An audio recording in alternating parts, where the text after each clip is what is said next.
All right, now we're live. All We're right, live. We did this whole introduction and I fucked it up. Difficult technicalities. But here we are. God damn, one day I'll get the hang of this. One of these days. Hi, Tjump. How are you doing? Hey, yeah. I'm doing good. How are you guys for the 12th time? I like to describe the show as professionally unprofessional. Like, we're unprofessional, but we own that shit. Oh, yeah, absolutely. So now that we got things going and we got a few people watching, Tom. Oh, no. Did what? you misspell it? You misspelled it. What did I misspell now? Discuss. God fucking damn it. Should add a T in there. Disgusting. Can I even? Disgusting. With Tjump. I don't. I think it's fine. Like discussing, like it's cussing, but discussing. Yeah, it's okay. So, how's your weekend been? It's the weekend. It is. I didn't even know it was the weekend. Oh, what a blessing. Or yeah, not. like for me, Maybe a curse. I'm a full-time YouTuber, so every day is a weekend. That's a good point. Yeah, so I donated plasma. Got like $110 for that, which is nice. Went on a 20-mile bike ride. Really nice weather out today in Minnesota. Brisk and warm 70s, low 70s. That's nice. Trying to get back in shape because I'm really fat right now. I'm like 40 pounds overweight.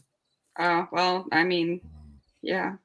It's like, I'm not going to say we don't feel you. Well, actually, I don't think Dadpool feels you. He can gain weight. He could go for it. He needs to.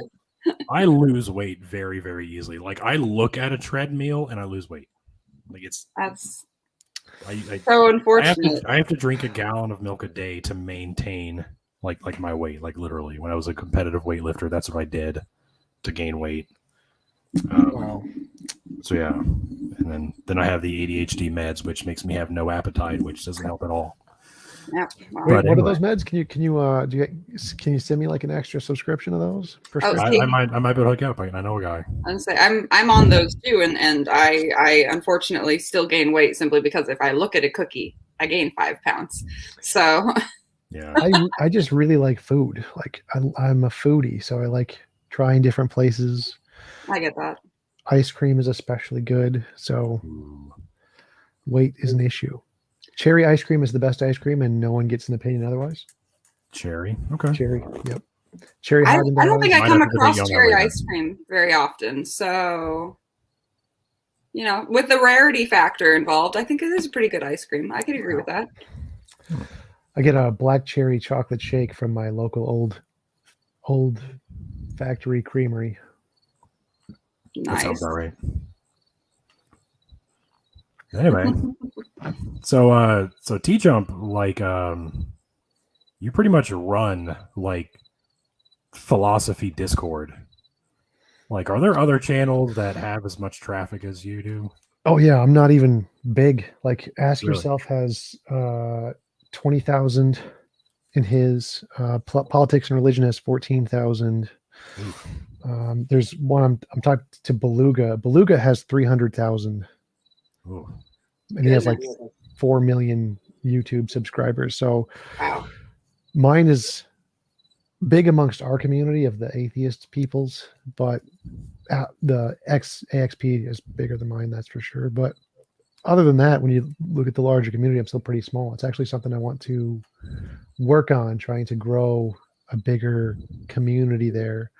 Because I think I like how AXP does stuff where they have like a group of people who all do their own shows and they host them and it grows together. That's a really good platform plan. And I'd kind of like to do something similar with Discord. That's why I got Oz and Just Jeff and Skylar to all do their own shows there once or twice. Definitely want to make it more regular. But yeah, that would definitely be the goal, to try and build the Discord up, because Discord's actually getting really, really big right now. They're planning on making it public on stocks.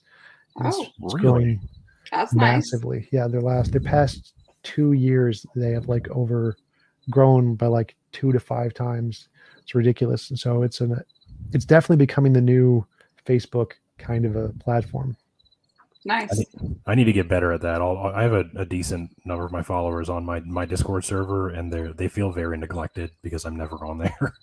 Send them to mine. Yeah. We can have like a show on mine, and we'll take care of them.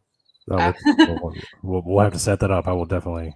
I went on your one of group discussions last week for the first time. It was the first time I did that, and it was a lot of fun. It was really cool.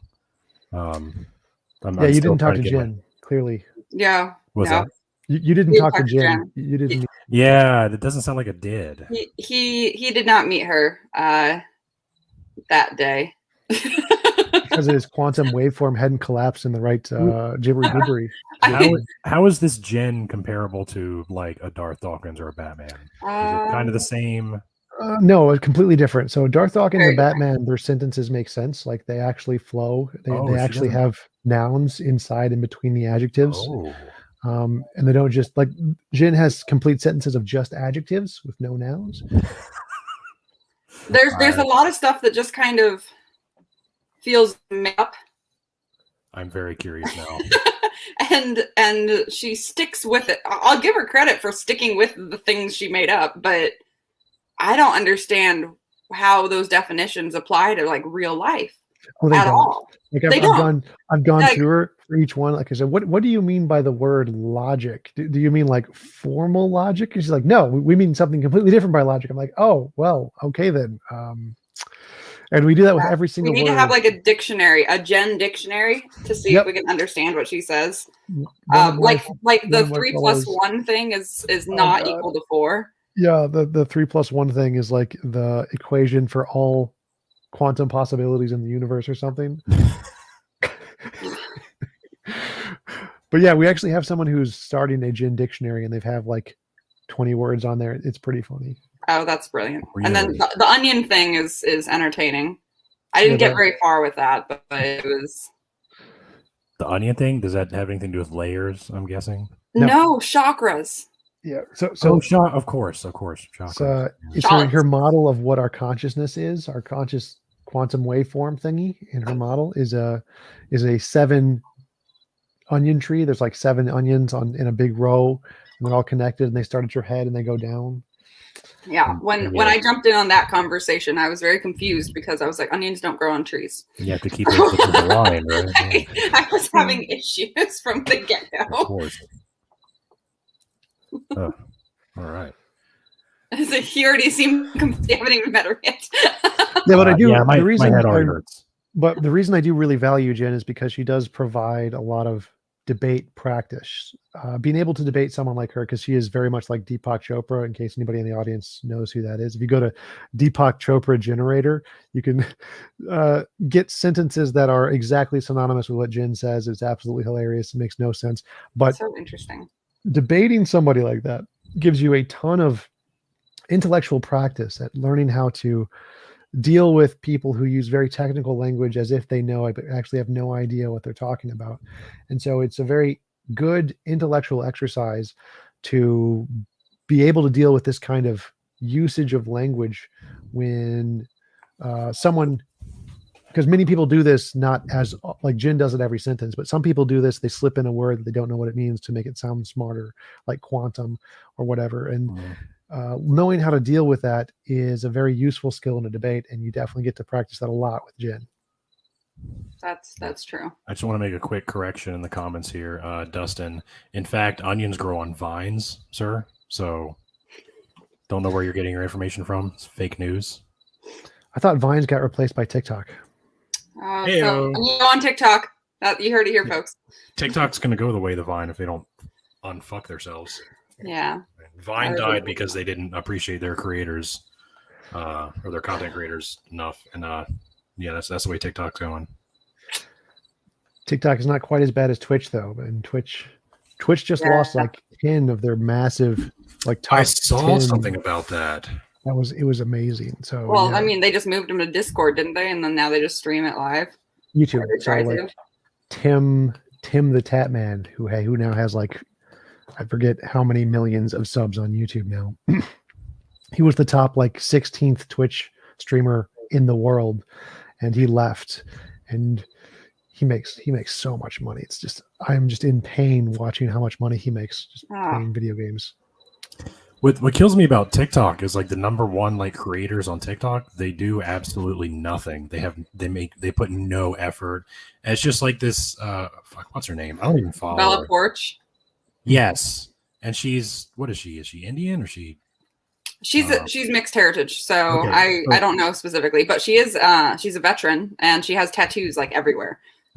She'll just get on and do a little dance, and that's it. Like 8 million views, like for no fucking reason. And I'm on here trying to fit. She's very attractive. Yes, and she's a very attractive person. Well, I mean, I'm a huge fan of Call Me Chris, and Call Me Chris is extremely talented. I mean, she has developed upwards of 20 characters now, and she voiced them all, and then she edits herself in different directions with like very, very poor. There's some that absolutely deserve it, but it's humorous, but she's like the middle class, right? And then like the upper class do like minimal effort and get like massive returns on investment. You know, kind of like the American economy we have here. Or like the Christian TikTokers I've seen who post a video about discovering wheels in the Red Sea. Like, Oh yeah. So I'm glad I saw that came across my For You page today, and I was just like, oh yes, I see that you have just recently come across this particular gem. Archeowolf and myself did something about that like a year ago. Because that wheel is not from the Red Sea. It's off the coast of Brazil, I believe, was the actual. A man named Ron Ryan. Boom, 5 million. Pseudoscience. Like who is liking I love this it. Shit? It gives me so much. It gives me so much content. I don't know if you saw like my most recent one. Lost World Museum.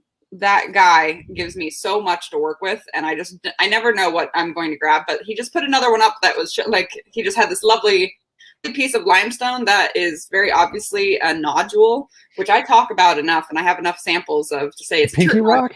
And they held it up, and he's just like, it's a finger from apparently the Cretaceous age. What's the only reason that this could exist? Worldwide flood. And I was just like, this is evidence. I was like in bed, and I was just like, this is going to be a long day. Yes. I can do. Floods produce fossils, and soft tissue fossilizes. Yes. Apparently. Let's go with that. It'd be a better argument. Like, this proves there were stone people that lived at these times. Stone. I mean, humans. that would actually make more sense. A little more of a legitimate reason. And it just happens to look like a finger. It's so stupid. I get frustrated. Oh, the rock formation that looks like Noah's Ark that everybody's like, oh, we found Noah's Ark. Like, man, that has been debunked so many times at this point. But no, they keep seeing that original article that is getting republished by by Ark and the Creationist Museum and Genesis, whatever it's. Creations and Genesis. Yeah. Yeah, they love to go back to that particular article. Popularity sells. Right? Yeah, no kidding. So when we're talking about, do you have any styles of debate that you prefer over others? The ones that get me the most money. Makes sense. I also have an echo right now. Do you guys? What's that? I hear an echo. Is it me? I have no idea. Like I heard it from when Dadpool said, "What's that?" Check. Oh. Now I think it's better. Check. I think it's gone. All right. Yeah. So I did debate as a way to practice social interactions, never because I actually enjoyed it. So I was never a fan of debating or having conversations. In fact, I was like a super duper depressed introvert who never wanted to speak to anybody. And I forced myself to do debates and conversations to get better at it. And so I guess my favorite kind are the ones that are just the easiest in the way I can just memorize lines, and it'll just kind of finish the conversation. That's the part that's my favorite, easiest ones. And the ones that give me lots of views, like Garth Hawkins and Batman. Oh, Lord. Yeah, those are always entertaining. Neither of those are mods on the Discord channel, are they? They No. I mean, to be mods, you have to sub and like pay me $5, and they are definitely not going to do that. So well, there you go. Why do you bother to debate Darth? Why? Yeah. Oh, okay. So Tjump, why do you bother to debate Darth? According to Matthew. money. Yeah, makes money. So like my most viewed video is a debate, my first debate with Darth. Got 40 something thousand views on YouTube. It's so fun actually talking to you and not having to listen to people trying to debate you simply because your answers are pretty straightforward when no one's sitting there questioning each and every single word that you're trying to use so that they can manipulate the discussion into their favor. It's Yep. it's kind of refreshing. That is the Discord method. How would you describe your debate style? Your de facto default.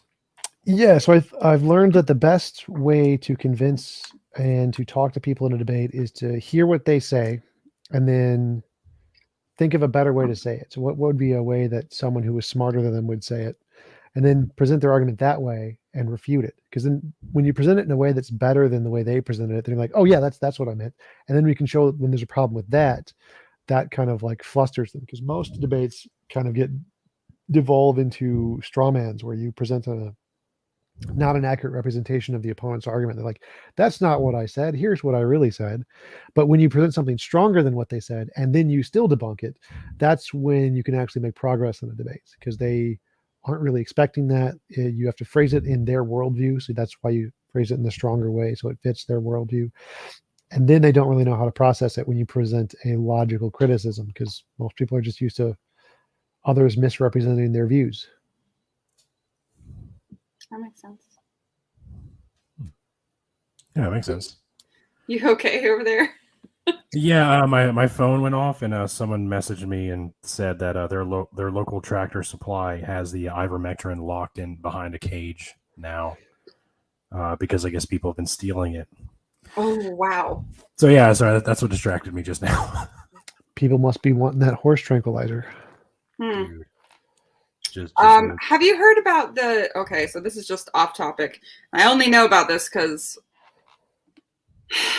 Lord knows, I don't know where my mom gets some of her information, but there is another rumor going around right now saying that the shot is like the mark of John. Is it John? Mark of the Beast? Mark of the Beast, yeah. That whole thing going on. That's been going on for a while. That's something new. Has it? Okay. Well, I didn't hear about it until today. That's where the whole like microchip thing came from because the Mark of the Beast was originally even back when I was a Christian, we'd hear sermons talking about how like the French army has like a microchip the size of a grain of rice that they would insert into like the back of your tricep that had all your personal information on it, or like in your hand. And, like that was the Mark of the Beast back then, and that was the early 2000s. Yeah, so Mark of the Beast is a part of Revelations. It's one of the predictions of what's going to happen before the Revelation. So Christians are like, there's a big movement right now of Christians who are trying to identify things in Revelation and tie it into world events today. Like they're trying to tie in the predictions about Israel collapsing and being taken over by Russia or something.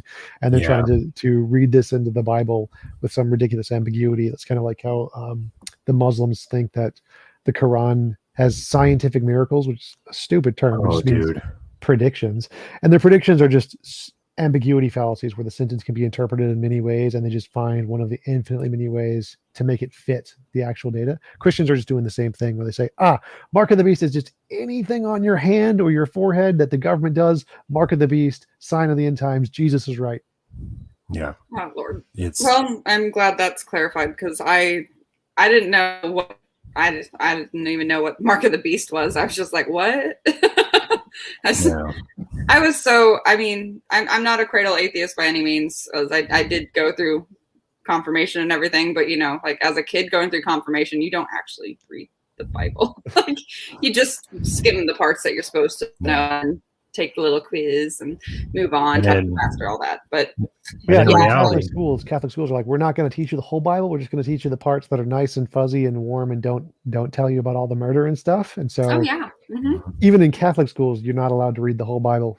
I didn't read the whole Bible until I was was an atheist for like 4 or 5 years. Oh wow. Correa has a point. You should pop that on there. That's great.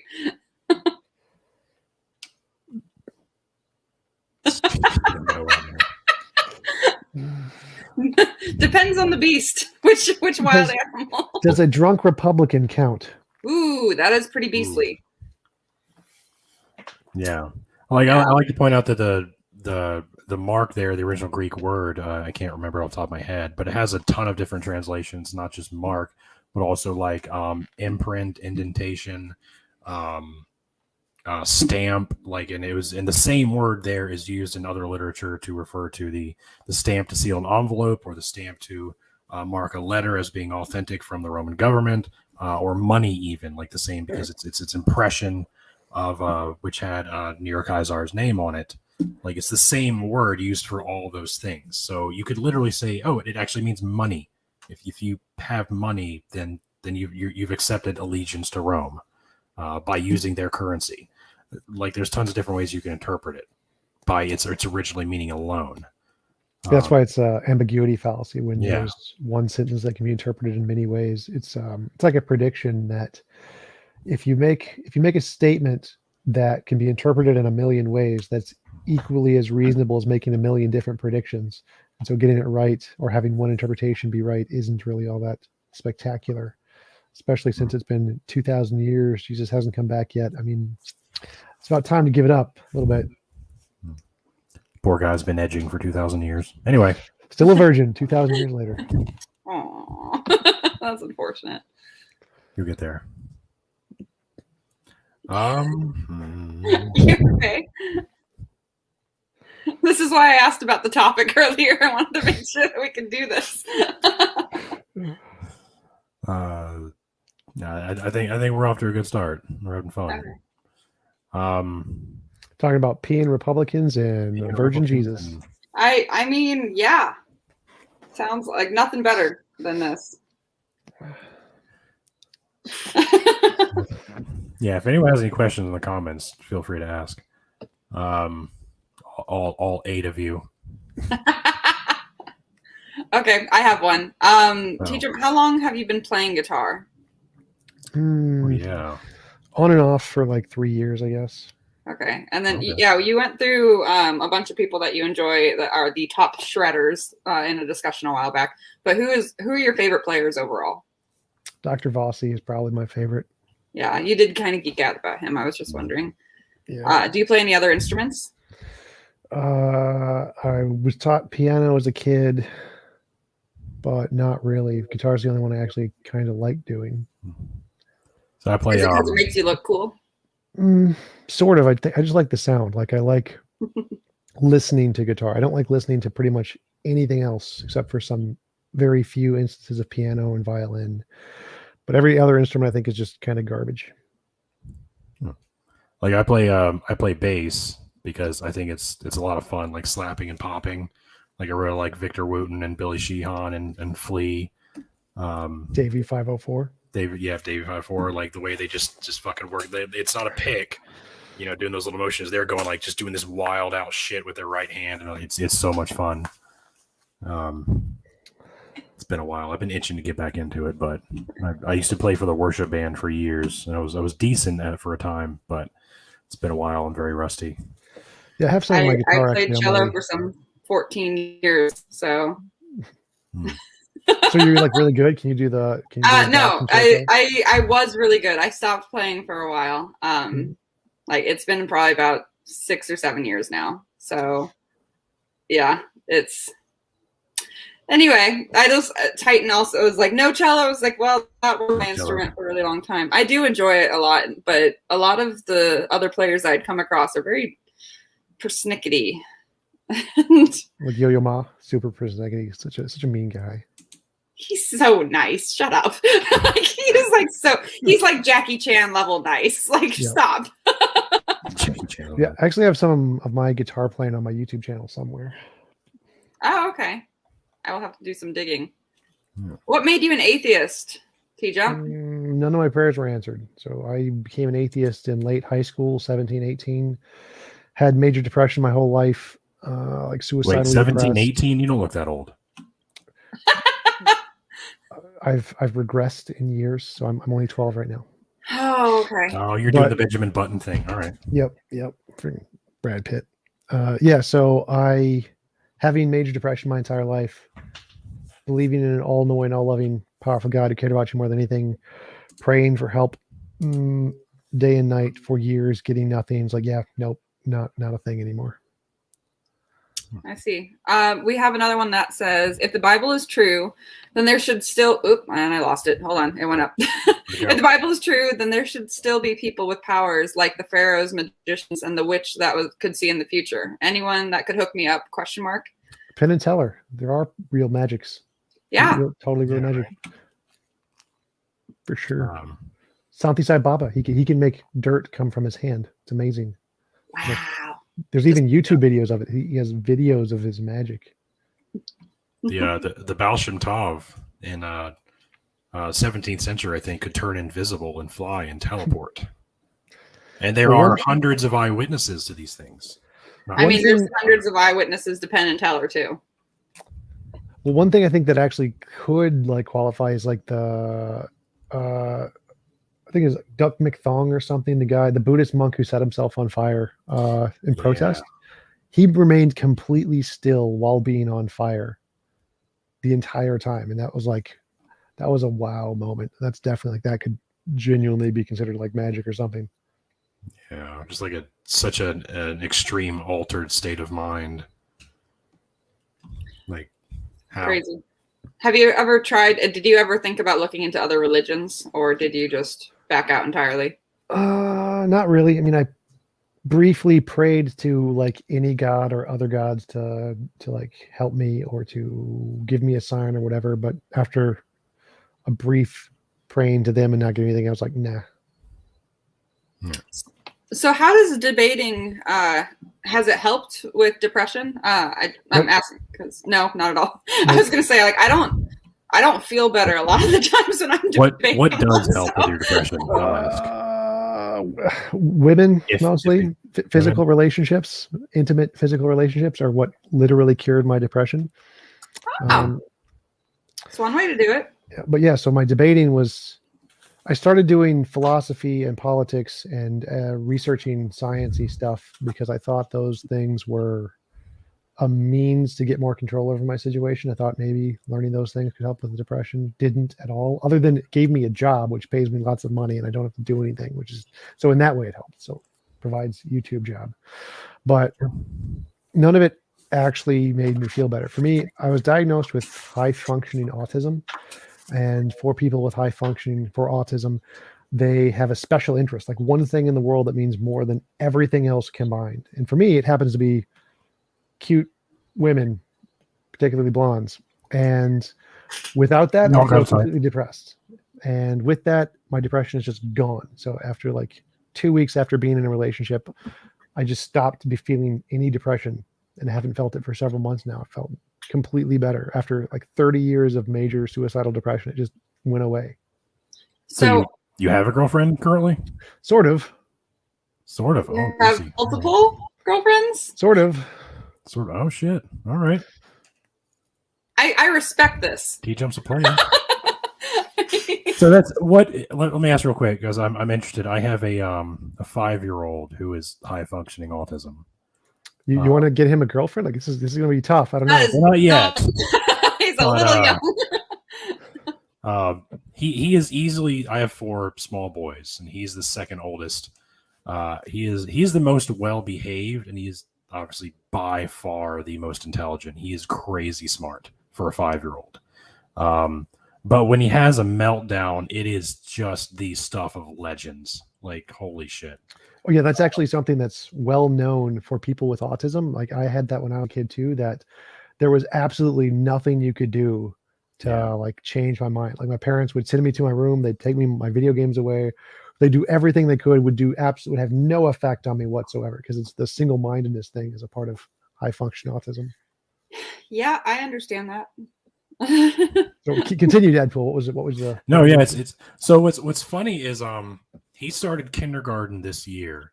His second day, he threw up all over himself. Which, after doing research, learned that because they get overstimulated, and that's why I did it. But the teacher contacted me and my wife and was like, is he diagnosed with autism? And we were like, we hadn't told the school about this at all. Because he hasn't technically been diagnosed. We know he is. We just haven't gone through the process to get him diagnosed. And we were like, no, why do you say that? And she was like, well, he threw up all over himself, and he was really specific about what color of pants he changed into. And he's really specific. He really wanted to clean himself off. He wouldn't let anybody help. And he had to have like a specific number of toilet paper like pieces, and he laid it on the ground, and I've seen him do this. He folds it really carefully and then cleans himself off. And she's like, so is he?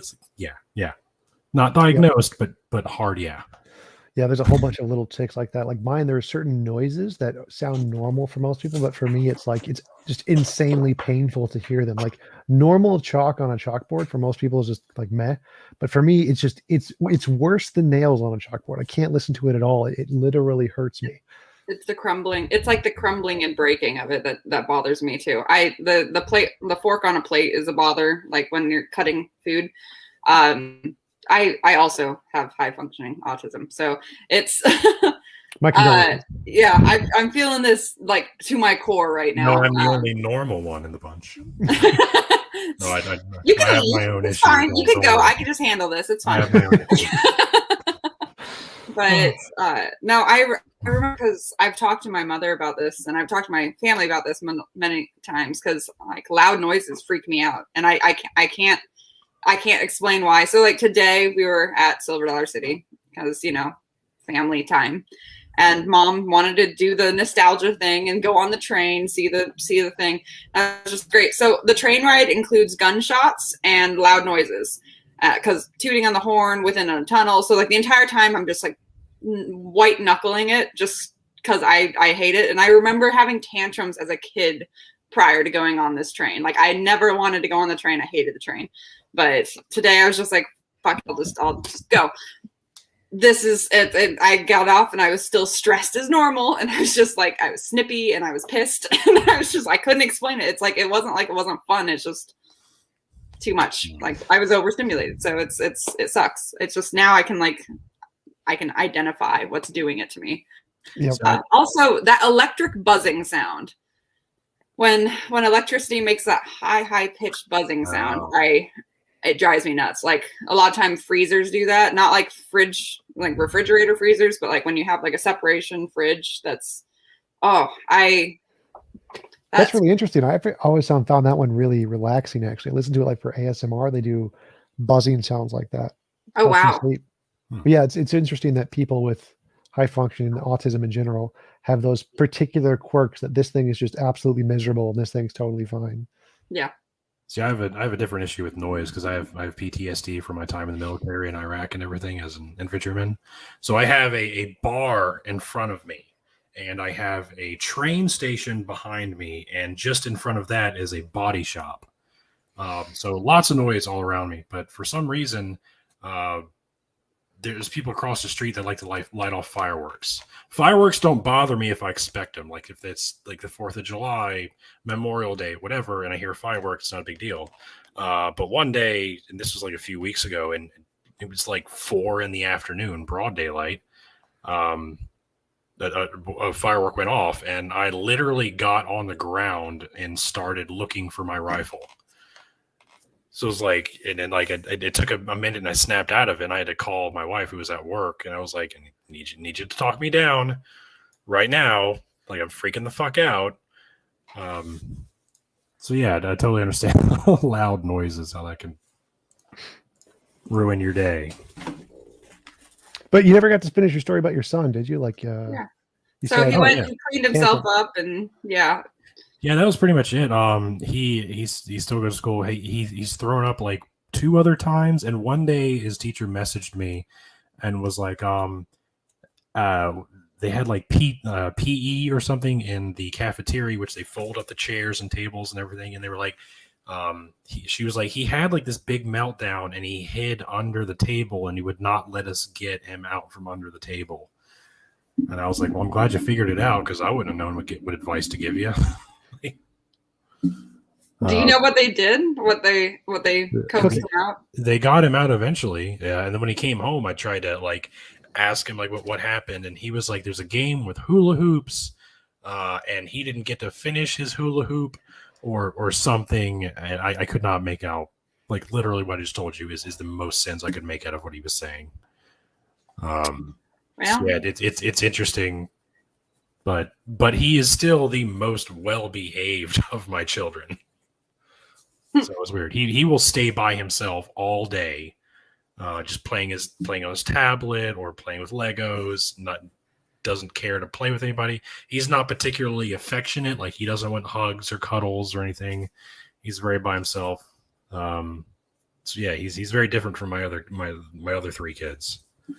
Yeah, it's also a really common feature of autism, that special interest thing. You're interested in this one thing and that's it. And Yeah, it's not as much hyper focused. not as much connection with empathy or compassion. I definitely have felt that most of my life too. Like I never really had any interest in friends or close family. Yeah, it's definitely a hard thing. Lots of challenges with that. You don't develop the social skills that you usually need in life, and that was a huge challenge for me, especially given what my social interest was and why it took me so long to actually get a relationship. And that's definitely one thing I would have liked to have told my past self, is that you need to get these social experiences, and having friends who would take me out and do that kind of stuff with me would have been great. Like Pine Creek has this just amazing method that he does with his kids, where he like takes his kids, gives them a check, says, go deposit this check in the bank, see you in 10 minutes. And they go in, they have to go in on their own, deposit a check on their own, and they get a ton of social practice as young kids in a safe environment. And I really wish someone had done that with me and That's brilliant. leveled it up to like bars and stuff where I could actually go to talk to women at a mall or whatever when I was a little kid. Like having a parent who knew what they were doing to teach me these skills when I was a kid would have been something that I really wish I had had. So were you an only child? No, I was not an only child. I have Okay. a sister who was a few years younger than me. Okay. So still not a whole lot of social practice from. Well, I was kind of like your kid, where I hated being around my parents. I was probably worse than your kid, but I hated being around my parents. Yeah. I hated talking to them. I never spoke to them. I never spoke to my sister. I essentially don't know anything about them today. I don't know how old they are. I know my sister's 2 years younger than me, so I can math that one, but I don't know how old my parents are. I don't know where they went to high school. I don't know how they met. I don't know their middle names. I don't know pretty much any of the mundane facts about them that you would expect a kid to know about their parents or relations. And so I would never talk to them because it was so painful due to my depression. Well, it seems like they actually gave you that space though. Whether or not, like, I don't know if that's healthy, but it seems like they did. Well, later they did. Okay. Yeah. Growing up, I did not get that space at all. And that I had meltdowns almost daily. It was awful. My mother and I did not get along at all. Like we're slowly rebuilding our relationship right now. But yeah, I had to mask so much that I now have, I don't want to say they are a bit overwhelming. My facial expressions are, and it's just because I had not noticed at all. So, yeah, I had people say like those look so fake, and I'm just like, well, they're ingrained into me at this point. I can't not do them. But yeah, it's weird when with my autism was not. I was only recently diagnosed, and I mean, I've always been diagnosed with ADHD, but they never even assumed that I had autism. And I was like, they could never explain though why I had these moments where I was just like even I can't explain those moments where I just would melt down and I either shut down or I just couldn't function. I just couldn't. So it's weird to hear that now and be like, it's like, oh yeah, you had temper tantrums as a kid. And I'm like, those weren't temper tantrums. Those were a whole other ball game of shutting down emotionally and physically and mentally. And I don't know. It's kind of a relief to be able to tell people that now, because they all like, oh yeah, that makes sense. It's like, well, thanks. I just had to go through my entire life traumatically because apparently I had issues. Yeah, I can totally relate to that, where people will think that you're just having a temper tantrum like any other kid, but really you're experiencing something that's like 10 times worse than any other of the kids are, that's like completely uncontrollable, and you're being blamed or treated as if it was just like any other tantrum. And it's definitely it's really confusing as a kid because you have no idea what's going on. And as an adult, when you look back at it, like, yeah, I see what went wrong here. Yeah. Anyway, so, now that we've got really dive deep into our own emotional traumatic past. We just go where the conversation takes us. I was going to say, well, Tjump found his, blonde, cute girls, and I have found science. I am way, way obsessed with science and travel. I tend to study the best when I'm moving. So if I just go on a road trip, I'll find a topic on the road trip that I'm interested in, and I will listen to to a crazy amount of podcasts with that subject. I'll be reading it when I go to sleep, reading it in the morning when I wake up. I'm just thinking about it the whole time. And like, I will associate day trips and road trips and locations with things that I've learned. And so like forever, the Rockies will correlate with like the dairy products, like understanding like the corporation behind like what am I thinking of? Factory farming, and understanding like the economics behind that. As a few years back, I went to the Rockies, and that was my subject, like the subject that I was on. So it's just things like that. I don't know. Yeah, I could definitely relate. I actually, back when I was depressed, I watched every single TED Talk. I just went through the entire catalog of TED Talks. Yeah. Every single one on the website. Yeah. That sounds like a good time, honestly. Sounds like that's a lot. Yep. Luckily, it was a few years ago, so there weren't quite as many. Yeah, they're pretty fucking. Yeah, I'm not caught up by any means. Yeah. Any advice that, I guess, TJ, any advice you would give to Dadpool for his kid pool? I don't know enough about his specific situation to give advice, but I definitely say like do the Pine Creek thing to give him some social exposure. But especially if your autism is that bad where you can break down, especially when you're a kid, it's probably not the right time to start yet. Probably wait a few years, but I would definitely advise him to teach him social skills and get him to practice social skills in those kinds of environments, like the Pine Creek method, because it's so important. And I missed out on so much in life by not having those social skills. Like all of my social skills I had to learn. I had to fake it until I made it, pretty much, and learn how to talk to people by starting with like professors in coffee shops when I was in my 20s, because I had like zero friends, zero family, like no one in my life, no one to talk to. And so it was a lot harder for me to learn the social skills than if I had been given opportunities and had someone like a parent to guide me through learning those. That would be definitely the top thing. And the second thing would be find the special interest. Find what his special interest is. Just let him do it and nonstop until he gets amazing at it and make millions of dollars, and start a YouTube channel doing it. Start a YouTube channel. Yeah, do it. The earlier you start, the better you are, just like stocks. So you should start a YouTube channel like tomorrow. And literally real? Just have him record himself doing whatever, and he will get tons of views. That's cool. I would say I agree with that statement about getting him socialized early. The one thing I will say is don't interrupt his mental process of how he's going to go about doing it, and don't try to like give him multiple steps to it. Say, go and do this, and let him figure it out on his way in. So like I usually, if he's having a mental breakdown, I try to like briefly bring him out of it. But when I realize nothing I say has any effect on him, I just back up and let him go through it, I guess. And then I'm here when he's done, if he has any questions about what just happened, But as far as being social, I think he's kind of lucky because he has 3 other brothers, and he was in preschool last year and he's in kindergarten this year. So he's getting a lot of social exposure. And he does play well with his brothers, but like when they're all out, like I have a massive like slip and slide thing and a trampoline for him in the backyard. When the other three are out there playing, I'm like, Ryden, do you want to go play with your brothers? He's like, no. I'm like, okay, whatever. You do you. So yeah, I try not to interfere in whatever's going on in his brain. Quiet headphones are awesome. Yeah, he gets overstimulated a lot very easily, especially if we go out somewhere public, like if we go to the zoo or the aquarium. Like he gets overstimulated, and it's not a good time for him. I've found as an adult that noise canceling headphones help calm me quite a bit.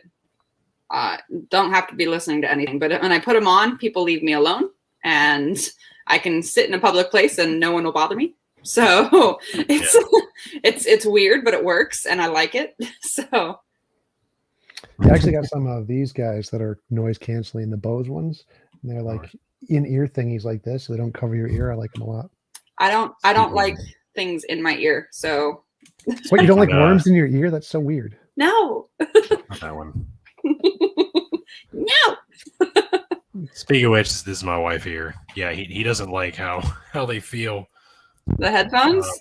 Yeah, so he's just like real particular about the way certain things feel and which tracks, right? Jinx. We're just like, yep. Yeah, I'm going to be interested to see how he develops as he gets older. Do you have issues with cotton tees? No. For me, it's like do you know Duluth Trading Company? So if I go into their store and touch anything, I get like shivers all up and down my skin. Like every one of their fabrics, it hurts me. I'm the exact opposite. I'm obsessed with their fabrics. Their fabrics are my favorite, and anything else is awful. I can't stand them. They hurt so much. It's just like that. Whatever the texture is that they use, it's like it makes me feel super dry and tingly, like glass is just scraping on my fingers, and it's just But they make the best snow boots ever. They do. In Minnesota, you gotta have them. Yeah, it's true. They make some amazing. I get a lot of the on the men's side. I get a lot of the Alaskan hard gear, like waterproof stuff, because working outdoors, right? It's a thing. And of course, they don't make Alaskan hard gear is literally geared towards men. No women's items at all. So a lot of times, like I'll wander into the men's section, someone will come up and say, women's is over there, and I'm just like, I know, I'm where I'm meant to be. Yeah, I got the Baffin snow boots, the like $200 ones that are made of like solid 2-inch thick rubber, and they go all the way up. They have that steel end plate, so that if you get punctured by anything, it doesn't actually hit your foot. Yeah, I love those. Those are great. Those are super comfortable. I have no idea what y'all are talking about right now. We're geeking out about a product, okay? We're talking about our favorite clothing store. It's Dolce & Gabbana. Come on. For us, me, that one is. So what kind of, I prefer Target. Do you like the Columbia brand, like shirts? Under Armour. Under Armour polyester is my favorite. Polyester is your favorite? Yep, I am definitely a fleece person. Fleece is definitely my go-to. I very much love it, but I can't do that fluffy fleece. Almost feels like felt. That is cringy for me. I can't do that texture. It's too much. It's too much. It's so weird that we're geeking out about this. Yeah, I love the slick polyester feel. That's kind of like almost a plastic, like that. I the way that it feels so comfortable. Like nothing's like being abrasive on my skin. Anything that like catches is like creepy to me. That's fair. I mean, I love fishing shirts for that reason. The fishnet ones, the one that have the holes in them, the black one, I like fishnet shirts too. Not on me, but like on other people. Not fishnets, no. The fishing shirts, the t-shirts, button-ups that are they're polyester. I think they have rayon on them, but they're not like super stretchy at all. They're just flowy. They have like little mesh pockets everywhere. I don't know. I like them. Yeah. I use them for work. I love them. I'm kind of obsessed. Anyway, Korea. I'm actually wearing one of their super soft tank tops right now from Torrid. those ones are, yeah, they're super, super comfy. I got my shirt from Teespring. I have no idea what it's made out of.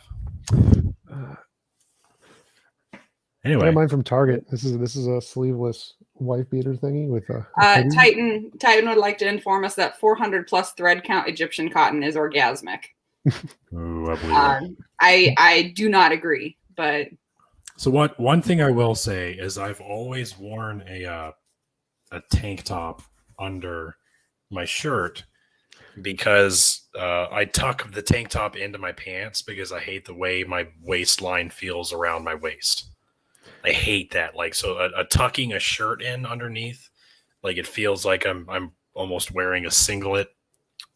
So like I have to have something tucked in. I can't. I would suggest sweatpants or no pants and sweatpants. No pants. Yeah, even with, I have sweatpants. Even with sweatpants, I have to have something really? tucked in. Onesies. Mankini. Just do the mankini. You're done. I used to wrestle in high school. I still have a singlet. I should try that back on. We need to put the video of this on TikTok. Yeah. Captain Deadpool in a one piece. Dustin wants to interrupt and ask about the Bible, but it still kind of has to do with our thing. Why was wearing two fabrics not a thing in the Bible? Oh, I got an answer for this. I think it had something to do with germs, in that if you mixed the two, because the way they made fabrics back then, it was parts of animals, and so if you mix them, it could lead to different kinds of bacterial growth, which would be unhealthy. And so it happened to be the case that this was a bad thing, and it was known at the time. And so the Bible authors just like put it in the Bible because it was just a known random fact at the time, or something like that. Kind of like shellfish. Like shellfish, the reason shellfish was illegal, or because they knew it poisoned people, and so they just said don't eat shellfish. So it just happened to be that Bible authors knew certain facts about the time period of what was healthy and not, added them into the Bible for credibility reasons. Yep, pretty much. Cool. I agree. Archaeologically speaking, that makes the most sense. There's another school of thought about like mixing the seed, like maintaining the purity of the seed, which like goes along the lines of like spilling your seed on the ground. You shouldn't mix two different types of seed. It's a whole thing I can't really explain, but it's we're talking about physically seeds, right? We're not talking about like Siemens? No, that's what I'm saying. It's one and the same. Like in ancient Judaism, the seed of a man was comparable to the seed of a plant. They were often analogous to one another. What was that thing in the past where they would like do something with a striped cow to make it not striped? I forget, there was a story in the Bible where like if they take spotted cows and mix them in some way, they'll stop being spotted. I forget which story that was. No, I'm drawing a blank on actually. But now I have no idea about this, but I'm intrigued to find out about genetic diversity in the Bible. Go on. Yeah, there's some story in the Bible where they're talking about how striped, spotted, and non-spotted cows can be used for prediction, and how they thought genealogy worked, that if you mix them, you could make a striped cow by doing something to it, like what you fed it or something. That sounds like something that would be in Numbers. Probably. I'm willing to bet. Because that story was in Genesis, it says Witter. Yeah, it says it was in Genesis. It was in Genesis? Okay. Spicy seed? Yes, that is definitely in Genesis. Spicy seed, yeah. Spicy seed. I like it. No. I always found that hilarious. The smallest seed is the mustard seed. Like, blatant factual error. Let's no, it's not. Apologist. No, it fucking isn't. And I've heard sermons so many times. I can't tell you how many sermons I heard. Like, the smallest seed becomes the biggest plant. And I'm like, that's, even as a devout Christian, I was like, it's not. Both of those statements are false. Like, it's not the smallest seed, and it's not the biggest plant. Biggest plant, there's several contenders for the biggest plant. None of them are the mustards. Like, at the time, that may have been what they perceived to be true. But today, we know that's not accurate. What? You're squinting. You're squinting. I'm squinging. I'm squinging because I don't like that story. I don't. What story? Just the smallest seed, the biggest. I just don't. Aesthetically, this is not scientifically. I don't like it. I'm having issues grasping this. I haven't heard a sermon in a long time, but I remember that may have been their understanding at that time. The biggest plant they know about is made from the smallest seed they know about. Exactly. Yeah. So they. But we know that's not true, but to them, that's the most they've been able to observe. But okay, so I'm not fluent in understanding like Middle Eastern agricultural practices, but I guarantee you there were bigger plants than mustards. There had to have been. I think they talked shrubs. Mustard doesn't get that big. They had trees. I just having a hard time grasping this. You're right. They probably would have been aware of. Oh, now I have to look this up. Well, then it becomes the whole like symbolic meaning, which is. Which is bullshit. I don't deal with symbolic meaning. Never means anything to me. I don't know. No. It shouldn't. It shouldn't mean anything to anybody, but but it does.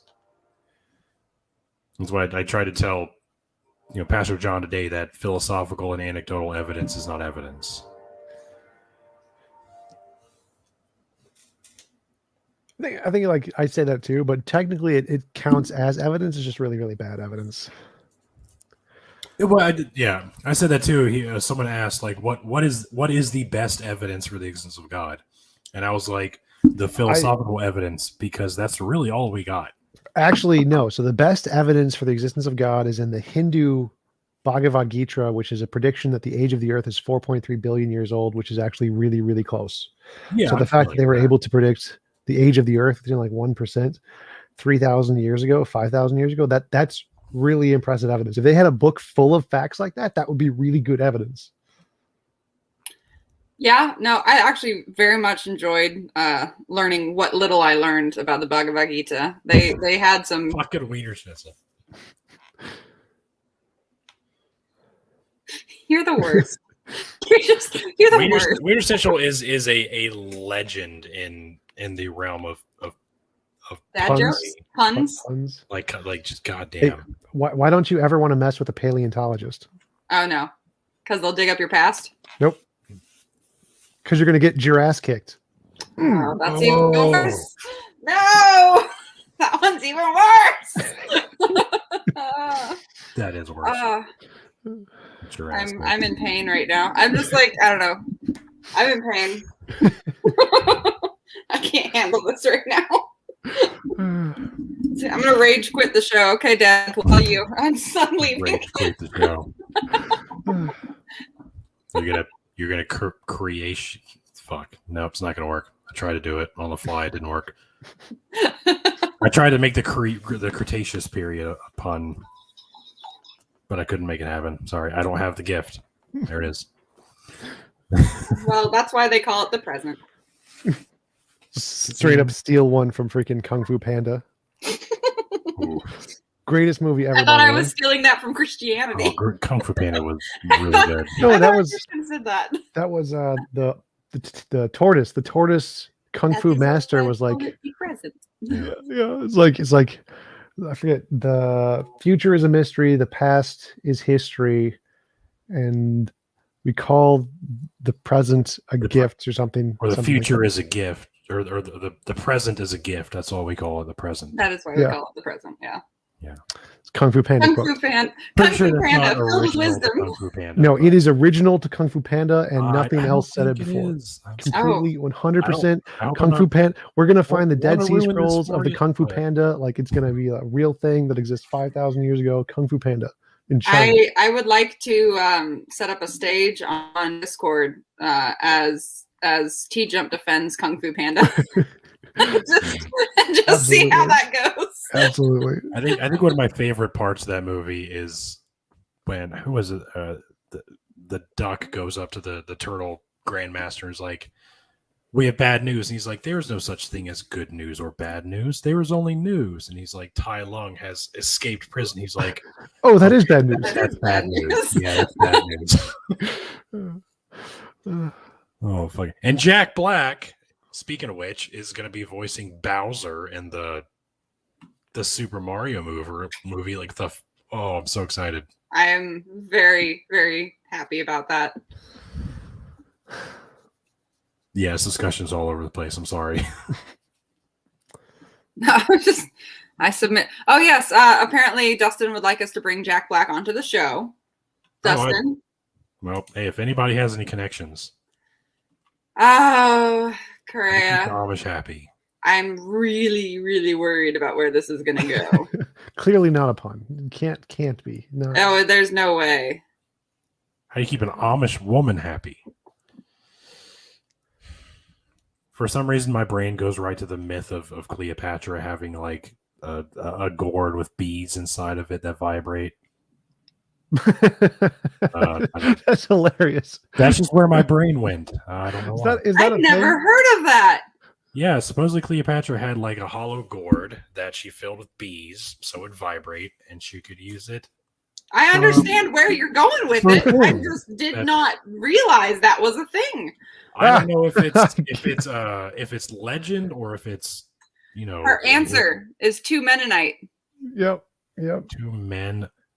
A Mennonite? Two men, Mennonite a night. versus a Mennonite. Mennonite. 2 men a night. Okay. Mennonite. All right. I'll drink to that.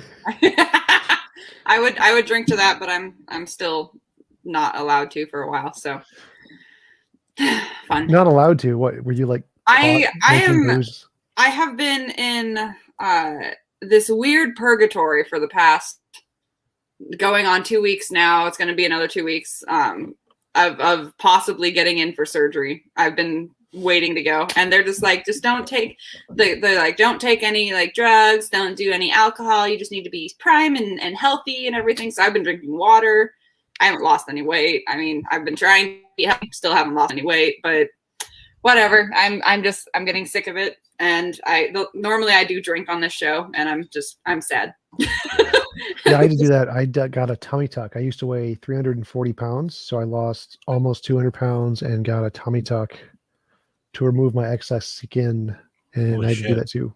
Do you have any pictures? I have to ask. I have a picture of my driver's license, and that's it.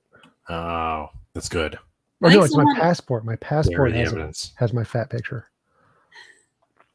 My earlier there was another question there. Tjump, how old are you? 33. Okay. Last week. My birthday is the 18th. Oh, awesome! Wow. Good for you. My Happy late birthday. My birthday Thank you. was the 30th of August. Yeah, if anyone would like, you could send me a birthday gift on PayPal. That would be great. PayPal, That would be Patreon. Listen, Gold none bricks. of my followers sent me shit for my birthday, so I don't think you're not barking off. You know damn well Correa is about to be like me. By the way, Correa supposedly sent us a wedding gift. I went to the post office today, and they were closed. So, so I tried. Well, I'm just hoping that I will get your I'll get the rocks to Rachel soon enough so that she can actually make her ring. You can hand deliver those to us soon. I'm planning on it, Go for but it. again, gotta go through the purgatory and then the healing, and then I can do maybe something. We'll see. Yeah. Not even joke. Correspondent from BBC sent over petrol sword. If we could get Jack Black on the show, we could have him talk about his Jewish past. Oh man, that would be epic. Yeah. I'm gonna say no. Neil, the 604 atheist, was on the show a while back, Correa. Yeah. So he's Yeah, we had Neil on. yeah. I feel like So- you should just get Jack Black to like sing his Tenacious D songs. All right. I would sing you Tenacious D songs, but no one wants to hear my voice. This is something we can clip and put on TikTok. I think this Play is Yeah. the best song ever. We should make Tjump read the Sonic script. I don't even know what that is. Oh, Jesus Christ. You just had to bring that up. Of course. It is the I'm so sad because I can't drink right now, but it is like the best thing to drink the drink and read. And I'm mad because that's the one night I drink pretty much every night. I'm drinking now. That was the one night I didn't drink. And I was like, I really wish I was fucking drinking right now for this shit. God fucking damn it. It's like reading something that Jen writes. Oh my God. But like Jen is like a second grader. Like, can you imagine? It's so Right, great. it was like Sonic fan fiction. And Sonic like went back in time to defeat Hitler, and it's this whole thing. It's so horrible. Sounds like the cosmic zombie Jew description of Yes. Christianity. Yes. Yes. Yep, that's very, very similar. Man, bear, pig, all that. It's Penis plus vagina sex. Yep. That's right. Like me and Amy do. Like me. That Yep. is an actual quote. That is a direct from quote from it. You can have penis plus vagina sex, like me. And the kid was like 11 or 12 who wrote it. And then like we did some digging, and then like a few years later, he made a sequel. I still haven't read that. I should have, but I haven't. I can't. Sounds almost as bad as Kent Hovind's dissertation. Ken Hovind has an actual dissertation. Yes, it's a single I did paragraph. not know that. It's public It's a single online. paragraph? Yep. Can we read it? Apologia. Yes, you can find it online. It's the first Oh my thing that god. happens Oh, when now it's I have to Google. read this. I Yeah. have to bring this up. This is the thing now. Like R and Ra, Apologia, and I think a bunch of other people like looked at it and did like features of it on their channel. It was absolutely hilarious. God, why can't I spell his name? I can't Ken? spell shit today. Ken. I got the Ken part. Fun.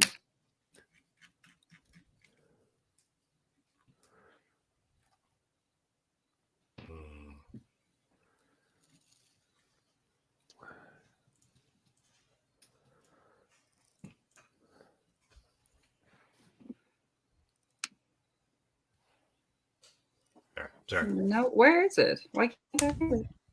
No. Damn it. Okay, I'm gonna keep hunting, but All right, give me a hot minute. In the meantime, Did you spell Kent with a T? Kent? Kent Hovind dissertation. Oh, maybe you want to that's. answer what was the most I might have spelled it thing like you used to believe that's embarrassing to you now? I want to answer the most crazy thing you used to believe.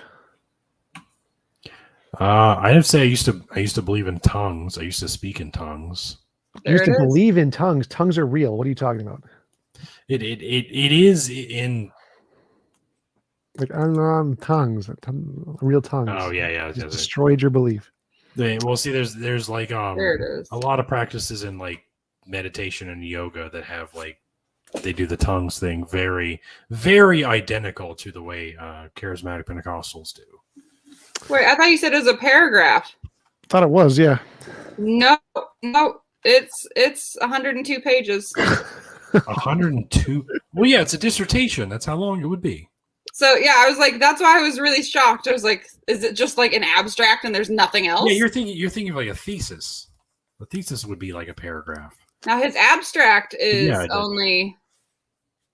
Oh no, that's his dedication page. Never mind. Yeah, there you go. The thesis to the abstract would be a paragraph, and the dissertation itself is almost the length of a book.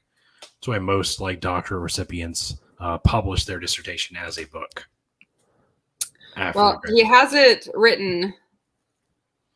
The introduction is pretty great. Can I read this? Is that okay? If we Yes. just do the intro, it's we don't Please have to do. do the full intro, but this is Kent Hovid's introduction to his dissertation. Hello. My name is Kent Hovid. Okay, you don't start fuck. Really? Hello? Yes! You don't start a dissertation. All right, I'm sorry. I am Go a ahead. creation / scientist. You don't say I. You don't even say I. Sorry.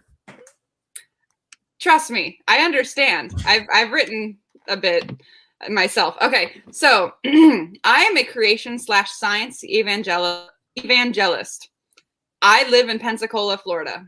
I have been a high school science teacher since 1976. I've been very active in the creation / evolution controversy for quite some time.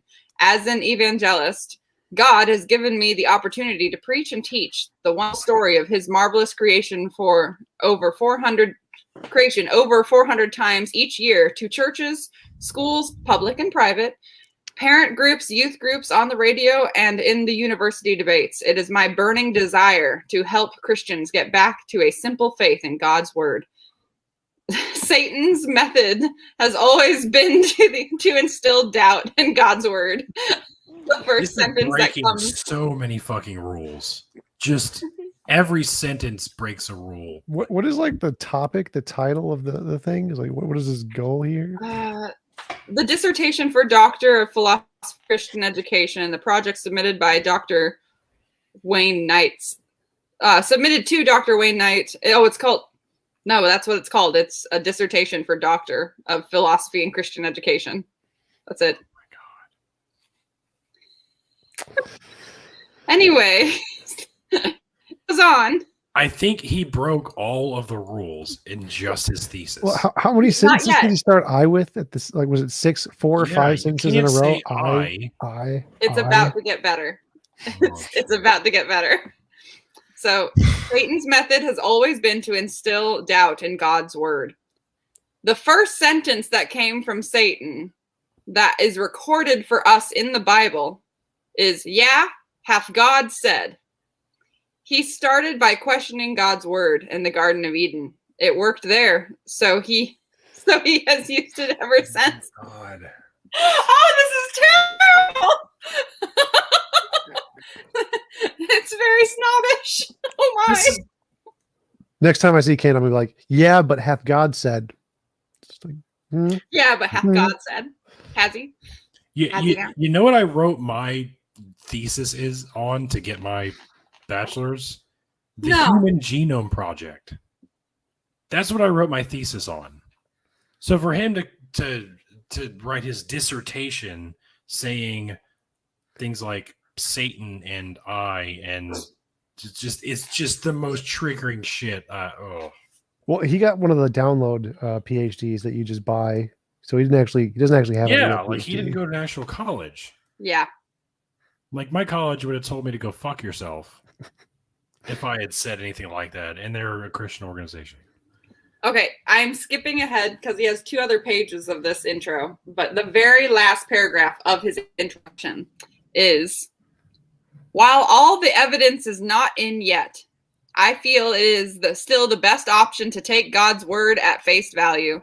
The Bible has never been proven wrong yet, and I believe it never will be." Oh my God. Mustard seed. Oh no, I'm straight up downloading this. Oh, this is beautiful. This is oh, I'm loving it.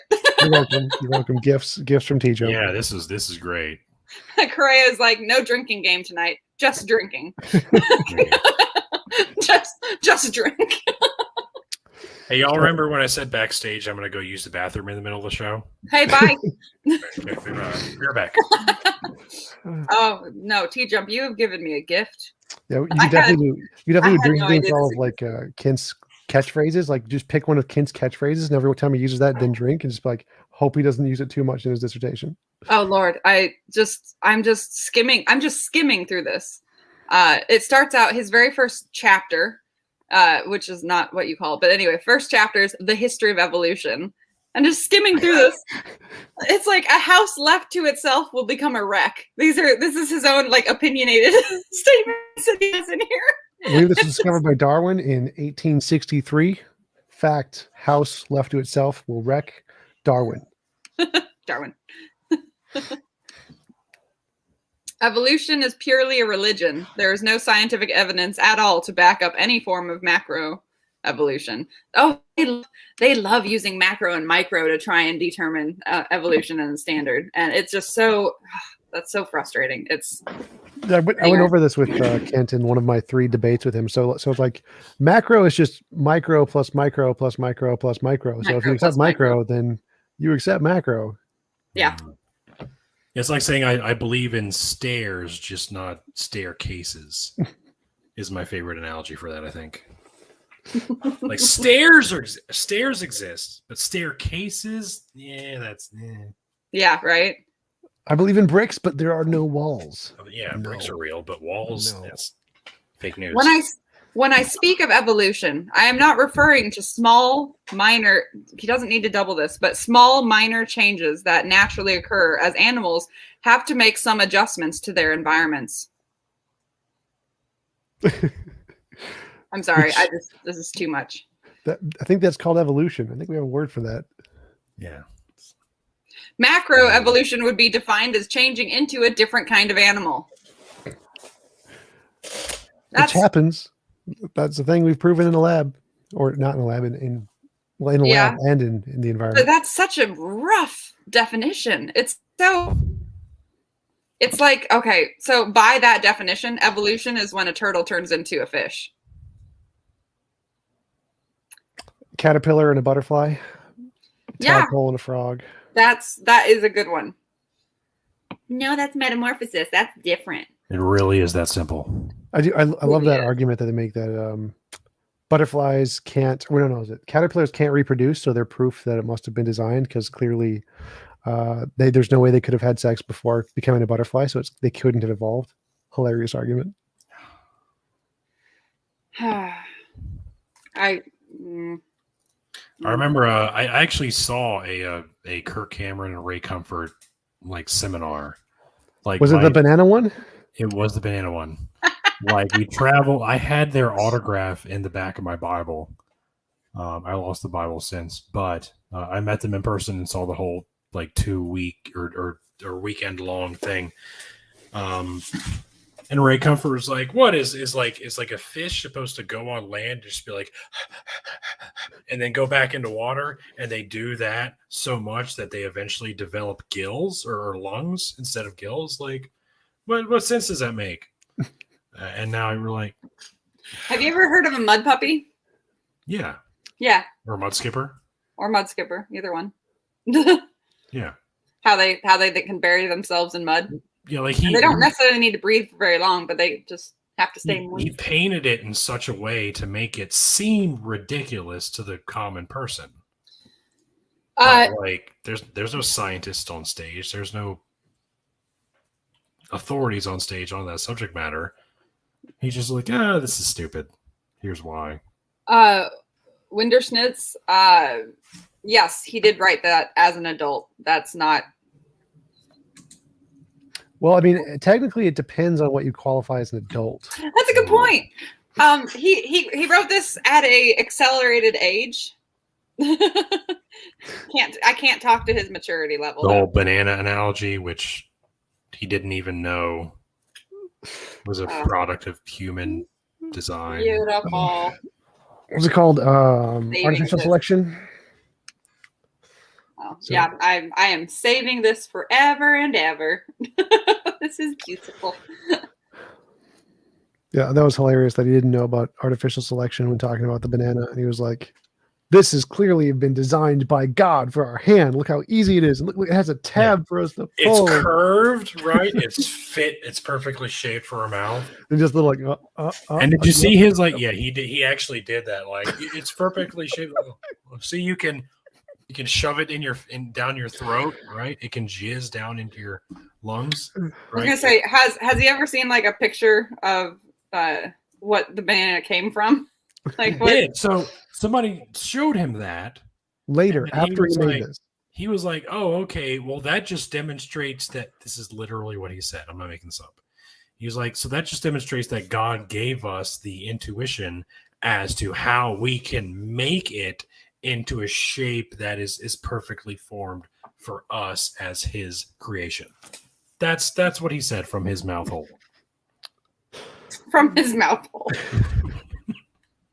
I remember this. I believe it was called the banana hole. I shook this fucker's hand. You were happy shaking this fucker's hand. I was happy shaking. You were so excited. This was an exciting thing for you. Well, actually, that's something I wish atheists did more, was go to the Christian conferences, because I go to the Christian conferences here, the apologetics ones. I've met the Stand to Reason guys, Josh McDowell, Frank Turek. I've shaken all their hands and met them at the Christian conferences here, which is actually, it's a really cool experience to go there as an atheist and then talk to those people. Oh, I'm sure it would. I would pay good money to see you. I would go. I would absolutely go and shake their hands and talk to them. I would love to. I don't know if you know this, Tjump. I straight up I straight up walked up to the Ark Encounter experience at the Iowa State Fair because they had a really big booth. I walked up there and I ended up talking to the guy that was in charge for like an hour and a half, almost 2 hours, and and like did you record it? Who's in their comments was like, "You're not going to do it," and I was like, "I'm going to do it." And my family's been making fun of me ever since because I did that, because they're just like, "You went to the Iowa State Fair and decided to pick a fight." And I'm like, "No, I made it friend." It's so cool too, because there's a flat earther who makes a stand next to my nearest lake that I bike around. So every once in a while I go up and start talking to him. I have one of my conversations with him because he records his stuff and he posts on his channel. It's like, so I went up and talked to him on the lake. I was like, "Hey, how's it going? So you believe world's flat and everything, right?" We just had an awesome conversation. Like those are some of the best ones to record on YouTube. It's hilarious. Oh yeah. I gotta highlight this comment real quick.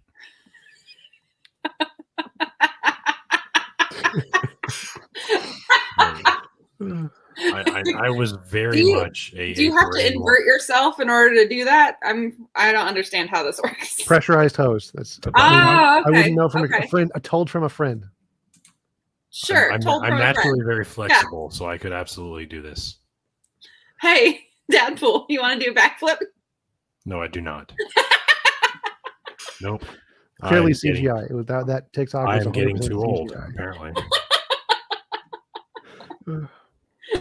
I love it. I missed their earlier comment. Oh no! Now I have to go hunting for an earlier comment. What is this? Just think how much time he wasted tucking in his shirt. His shirt with such a little bladder. That's a good one. He also has a little waist. All right. I didn't realize this was a roast, but I'm starting to like this. This has been fun. I'm gonna go. Being roasted on my own show, that's fine. I can handle it.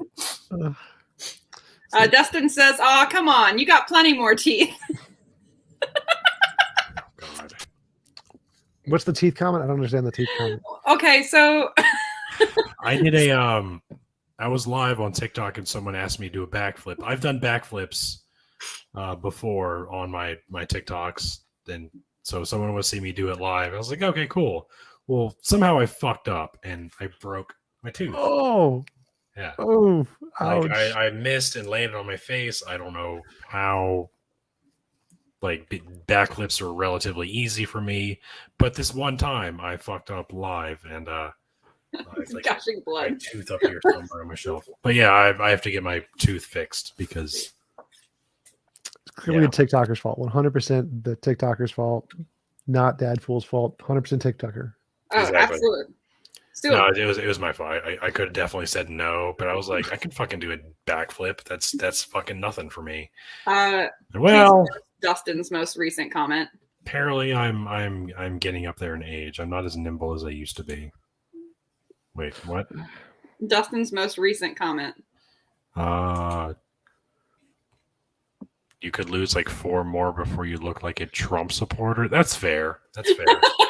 I don't know. I think you could pull it off. You just got to give him the right hat and the right shirt. I didn't say he already gets. I already look like I get accused of being a white supremacist every now and then already. Like, I guess I can see because your hair kind of does look like the Richard. I'm white. I'm blonde. I'm an Iraq war veteran. Like, it makes sense. Like, I fit the mold. I get it. If only they'd stop and talk to him. Yeah. Now we can call you Skeeter without the irony. Jesus Christ. I look like a Nazi web dream. I love that. Goddamn. You do kind of have Skeeter's haircut. Yeah. And then Correa's, of course, quoting from Sonic again. So we've come full circle. Yeah, I've had people stitch my videos like queer guys like stitch my videos, like, oh look, here's a cis white male who's in the military who wants to suppress. I'm like, shut the fuck up. You don't know anything about me. Goddamn. Like I'm an ally. You know nothing about like yeah, what? Shut the fuck up. I'm an ally. Like you're like I just like yeah. Anyway, it's weird. Anyway, It's weird. I don't even know where to go from here. Blame it on the alcohol. Blame it on the algorithm. I bet that one where you flipped and broke your teeth probably got a lot more views, though, right? Did you clip that? People I panicked. know, because There was a lot of panicking happening. A lot of people are freaking out. my wife was with me at the time, and I was just like, end the live, because I looked and I saw like my tooth and blood come out of my mouth. And I was like, hit end on my phone because I'm done. I'm fucking done.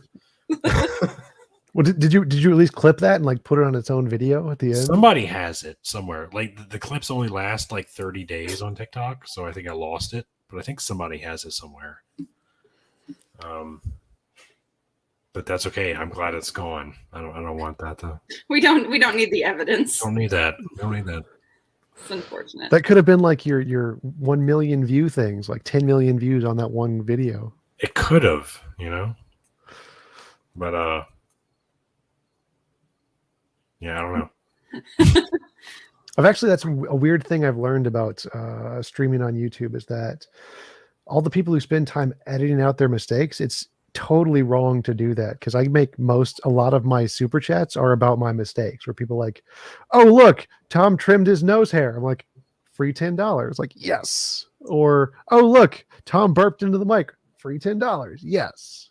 So people comment on your mistakes more than they do your successes, and so it's actually better to post your mistakes. So that might be an interesting question. What is your experience with TikTok? Because you're fairly new to the app. How do you feel about it? It's too much work. I hate it.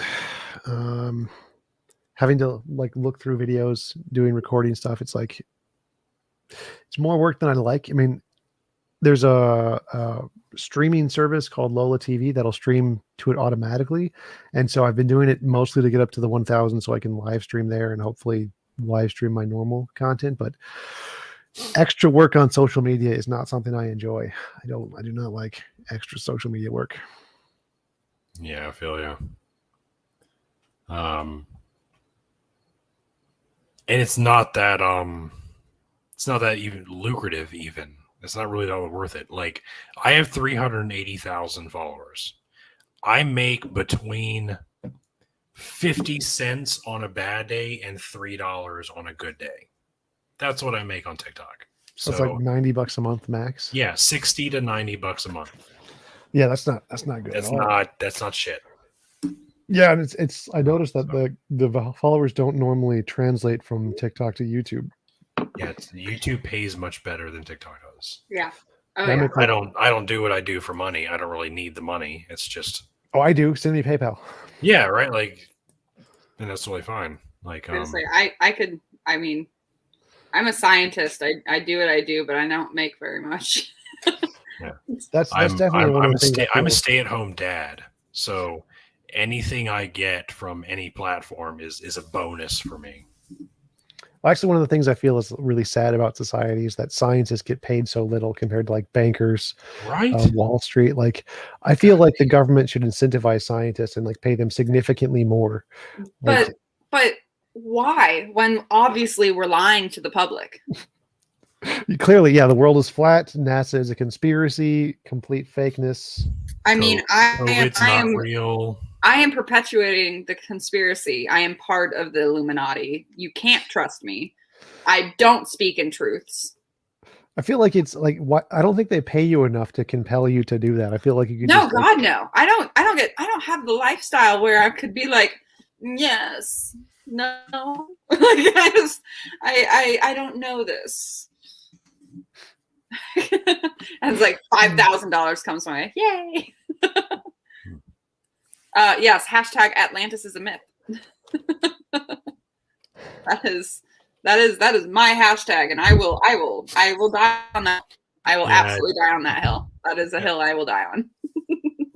Atlantis has been the topic of controversy for a while, or probably the past month on TikTok, I'd say, among the archaeological community.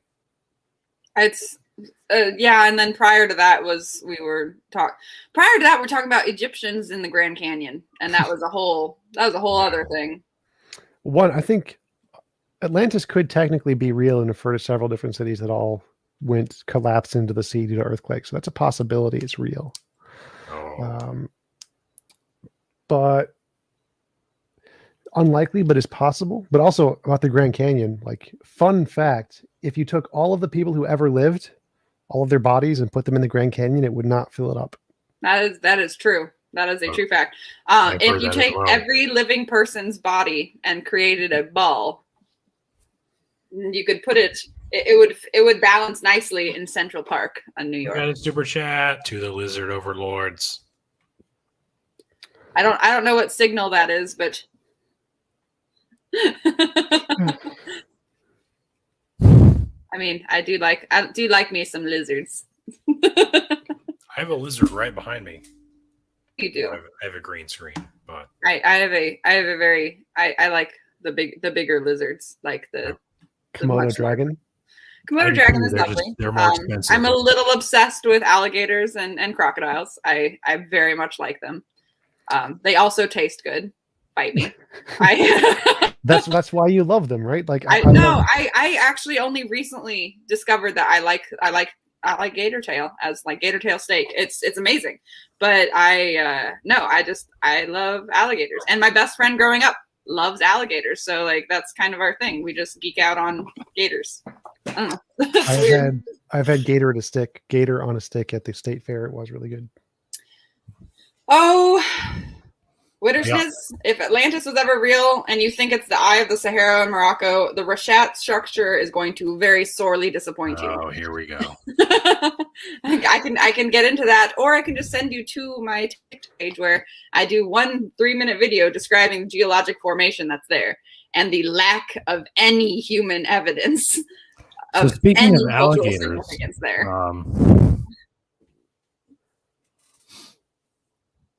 I don't have anything beyond that. I was just trying to. Oh, I missed what you said. Oh, I was like, speaking of alligators. I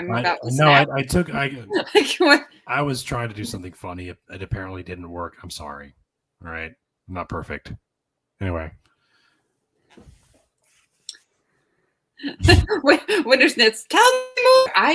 We can talk about it. Well, this is neither the time nor the place, but we can definitely talk about it sometime. Tjump, what do you geek out about? What's your nerdy thing?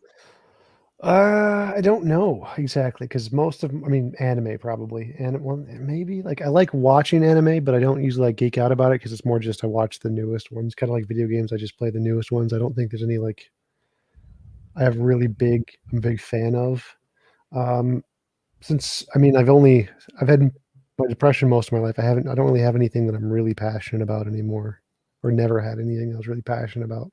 It's hard to find that thing that there are things that can make you happy. In this case for you, it's blondes, but that would probably be the thing I geek out about if I had someone to talk about it with it. I mean, I just thought I'd try and transition into the nerdy side of this because I was definitely transitioning myself into the nerdy side of this, but it usually happens naturally. Yeah, I watch that backstage. Yeah, I watch every anime that comes out. Wow.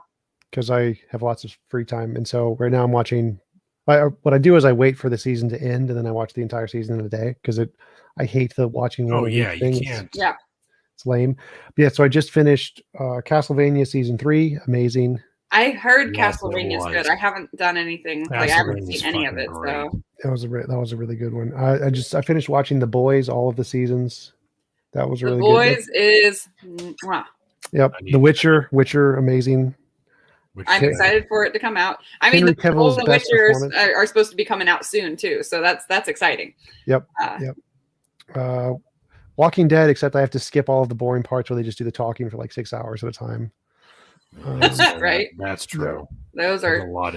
Well, you know, like it's all the first like 5 seasons are all based off of the comic books, and like one whole season is one book. And it blew my mind that they were slowing it down that much. I I couldn't follow. It's After season 5, I was like, I'm out. I'm done. I can't It's do so this. Quentin Tarantino-esque. Like Quentin Tarantino likes long, drawn-out dialogue in his movies. It's a little different, though. It's a little different But it's because like it has a similar feel, like in The Walking Dead. yeah, Like if you watch Inglourious Bastards and you watch The Walking Dead, they have a very similar feel. I agree with that, but the difference is that Quentin Tarantino can tell a full story in those gaps. Yeah, absolutely. I agree with that. Whereas The Walking Dead will not tell you the full story in the same amount of time. It's not there. Yeah, I get that. So like in the Quentin Tarantino ones, there's like a hidden backstory. If you're paying attention, you can get glimpses into the hidden backstory. Yeah. But on The Walking Dead is kind of just, oh, there's my friend. Hi. We're making plants. Like, cool, plants. I like plants.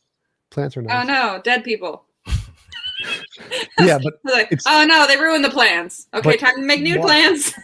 Walking Dead is infinitely better if you just like skip over the boring parts. Like it makes it so much more fun to watch. Just because I pirate stuff from online sites, so I just get one of those little loading bars and I can just skip ahead like a minute, 2 minutes. Like, okay, go to the action part.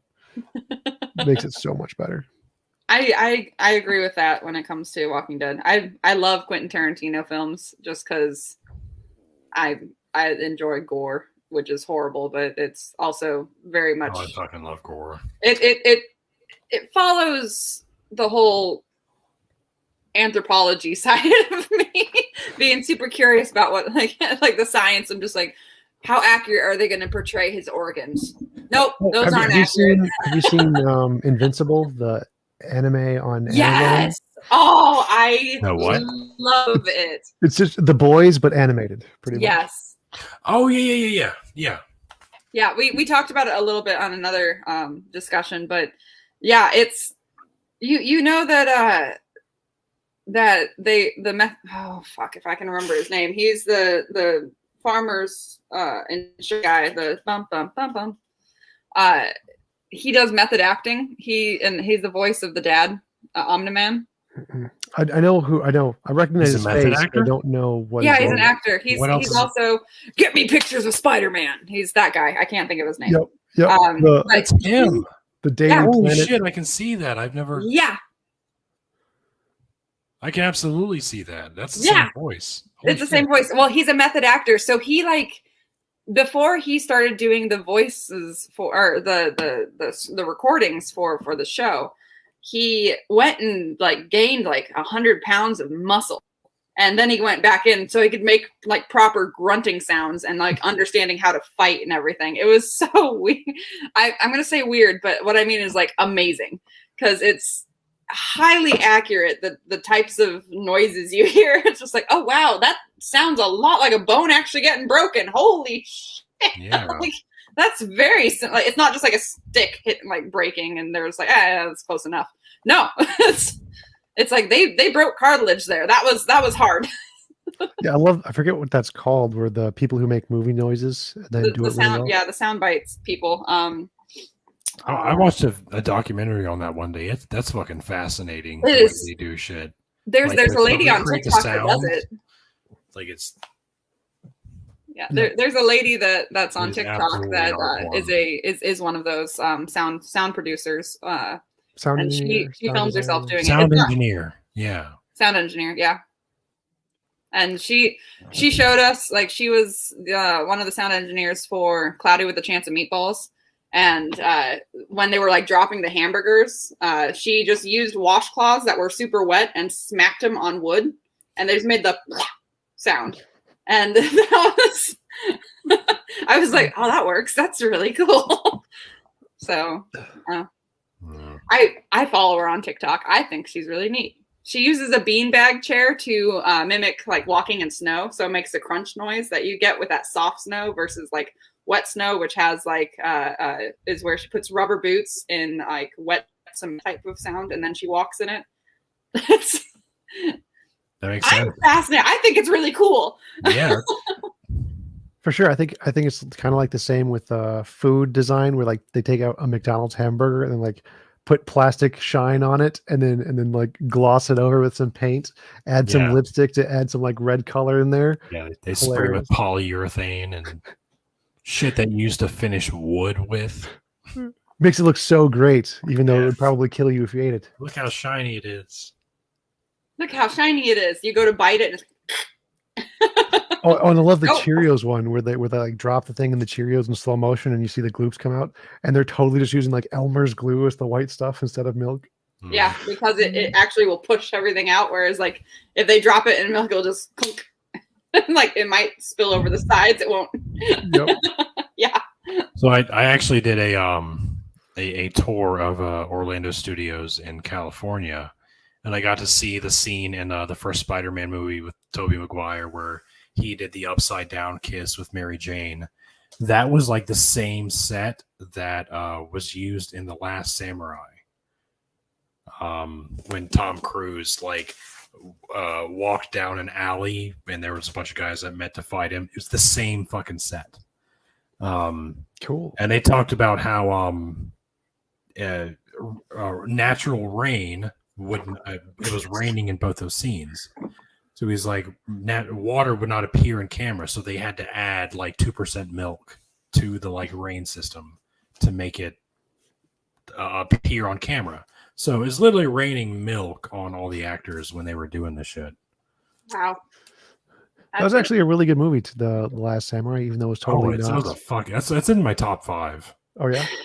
Yeah, I was blown away to be able to have my picture taken in that alley. It was super unrealistic, and just knowing the facts about it's like, yeah, that doesn't. Not quite, but it was a good movie. Yeah, if you could put historical accuracy like aside, it was a brilliant movie. That's like no. Yeah. No, like, there are some things that I can handle, like Inglourious Bastards is one of them, like with the historic accuracy, like the whole scene where Hitler's getting shot in the face by I'm just like, I can deal with this is fine. But I just having a white guy come in and like save a culture. Oh, did you see Nope. Chernobyl, the TV series Chernobyl? Yes, on HBO. Oh, that was good. That was like a horror that wasn't a horror. Like that was so it was cool. so good. Oh my gosh. And it was accurate too. And they did a really great job describing the science, especially during the courtroom scene in the last. Just that's exactly the way you need to describe nuclear science. Like two idiots. Like they did a great job explaining it. Yeah. I was very impressed. Fun fact: I was born the year that went off. That Chernobyl went off in 1986. Wait, you're like 2 years older than me? Yeah, I'm 35. Wow. I'm 29, so yeah, just don't make me feel older than I already do. I would argue that you look the youngest amongst us, though. Really? I don't know. Tom looks pretty young. It's the hair flip. No, I definitely. I look the oldest. Were you fucking kidding me? I look the oldest. No. I've got crow's feet and shit. Like, I've got all kinds of wrinkles and shit. I got a unibrow. I've got like 3 unibrows going on right here. I don't know what's happening. I'm too fat. You can't see the I've wrinkles. got this stress line that weight, goes like. I've got a stress line that, like, see this? It goes straight up into my natural part. Like, which they put on Apologia, which was hilarious. Yeah, he did. He straight up just like, meow. Paul put my unibrow stress line in my anime character. Oh, I loved it. And I loved that. Yeah, Biddy Buddha had 6 fingers on one hand. Yeah. Why did Biddy Buddha have 6 fingers on one hand? I don't know. It was just, maybe your it looks like he just kind of scribbled it really quick. I don't know. Right. Yeah. Dustin wants to know how tall you are, TJ. 6'2". I was about to say, you look like you could be pretty tall. Yeah. TJ, how tall do you think Dadpool is? 5'4". Well, he's a little taller than that. Ouch. I am 69 inches, ladies. Right. Lady. So. You are a married man. You shush. That's 5'9" for anyone who's military does inches exclusively. So the number 69 is branded in my brain permanently. Well, as a 6-foot woman, I cannot wait until we get to hang out. So we have 5'9", 6. Wait, so you get, and then 6'2". So we're in height order. Yeah. We're making things happen over I, here. I'm just I just know that if we make a TikTok with the height differences, people are gonna be like, Oh, we need to get Oz in here, who's like 4 feet solid, Oh, dude. and then Pasta's like 6'3". well, were you gonna be at the thing that was supposed to happen that's now happening in May? The better deal. Yep. I thought I saw that. Yeah, that I really want to go to that meetup because I gotta talk to y'all in person. That just needs to happen. Should have come to the last thing we did in Georgia. Like everyone else came. I didn't Behind know. I that saw was clips of that. I I was wasn't still, a part of the community officially I during wasn't that. either. Like, I was still like brand new to the community, like when that happened. Yeah, hopefully Don sets up another one so we can do some more live debates in Georgia. That's a plan for the future. So how Yeah. on earth do I throw short vibes? I would love to I do throw that. short vibes? What? Yeah, Nat's huge. Thanks. Really huge. I am the typical Midwest rancher girl, like that you would expect. Like just I can throw cows around. yeah, I that's can actually keep a cow. something I've been working on. I would like to build more of a business model to do live debates regularly across the country. I've been trying to set up and work with different organizations to do that more often, like the local campus group. With them, I can work with the Secular Student Alliance and Don setting stuff up. Oz is setting stuff up. Modern Day Debate. Hopefully, we were going to plan to do live debates. So that's kind of like future goal is for the community is to be able to do live debates pretty regularly across the country. That would be so cool. That would be Modern really day cool. debates, really. Yep. That's awesome. Yeah, I've done a few live debates with him. We did one in Austin at the ACA headquarters with me, Jonathan Sheffield, Matt Dillahunty, Inspiring Philosophy. And then I did one in Wisconsin with Modern Day Debates. That was my first live debate. Then I did one with the Bible and Beer Consortium in Fort Worth. Oh, that's interesting. Wow. See, I want to get in on that scene, but God, I got a ways to go. I'm still fairly new. So Tjump, where are you exactly? I know you said you were up north in Minnesota, but like what campus is it that you University of Minnesota. University of Minnesota. Minneapolis. Okay, so you're in Minneapolis. Okay, just Yep. curious. I might be going through Wisconsin soon, so we'll see. It's a state away. Oh yeah, But there's for actually me, that's like next door. Like when the way I drive and where I go, that's nothing. So well, yeah, like there's Wisconsin border is like 30 minutes east. So yeah, I mean I go often enough that it's so we'll see. cool. Just- Definitely have to stop by, get some coffee. Yeah. Hang out with the atheist Oh. groups here. I yeah, for sure. I will feel bad though because I know right now saying this that Captain Dadspool is just like you're supposed to come visit me. Yeah, you are. Yeah. I've already told you and Faye I'm gonna head your way as soon as I'm healthy enough to head your way because I can't do the fun I know. stuff. I know you'll make your way over here eventually. Eventually it'll happen. If I could travel up your way, I would. But I am confined. Everyone who wants to visit me has to come to me. Well, I mean you have kids. That's Exactly. I get I'm that. sorry, I can't. Like even going to Georgia for the conference is going to be. I'm going to have to move mountains to make that shit happen. Just But, bring the kids. You can ship I'm them in amazing. boxes. Is the conference in the atheist conference? No, yeah. Sorry. I was thinking that the other thing, but yeah, like hell yeah, I have not spent much time in Georgia, so I would love to go to Georgia. Just to, Hey, Deadpool, you could set up events like near you, like have because you've got like Christian churches and stuff, and they could host debates. Like that's the best thing to do is actually go to a Christian church and ask, would you be willing to host a debate at your organization? Because they have all the fancy cameras and crap and the sound systems, and they can already stream. So that's the best place to do it is because they already have like an entire setup to do it. So. See, I thought about doing something like that, or like a debate, or like a lecture. Like, hey, I can come to your church and provide a lecture about the historicity of the New Testament and the early Christian church. I can do that. Would you be open to that? But my experience is most churches would be like, no, we don't want our congregation to know those things.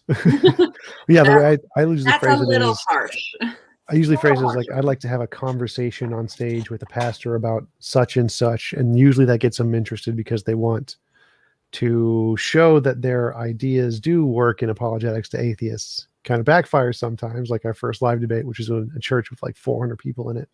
And I totally crushed my opponent, Stephen Worthy. But the pastors are definitely usually interested in having open dialogue conversations with atheists, usually not letting the atheists just present on their own, but usually always conversations. But a lot of times, if they're not confident, then they will make sure that it does not happen. At least not. They'll be like, "Yeah, we can have a conversation. Step into my office." I might have looked into that. I'm pretty positive I could find like a Facebook group in my area of all the Christians and churches around me. Like I could throw a rock and hit a church beside me that that has a big sign that's like, "Are you looking for a family? Come to see us on Sunday." Like, have you seen? Have you? I don't know about the churches in your area, but my area, I have some of the super mega churches. Right, I'm in the Bible Belt. I'm in southern Missouri. Like that's the big one. Friggin' Jim Baker's across the lake from me, so it's not too far. But get him to debate. Oh wow, that would be awesome. Get me versus him. Wow. I don't think that his security person would let me near him. But I could see if I know a person that knows a person. We could always try. And I don't know if he'd come on our show, but he might talk to you, Tjump. We'll see. That would be great. That would be great.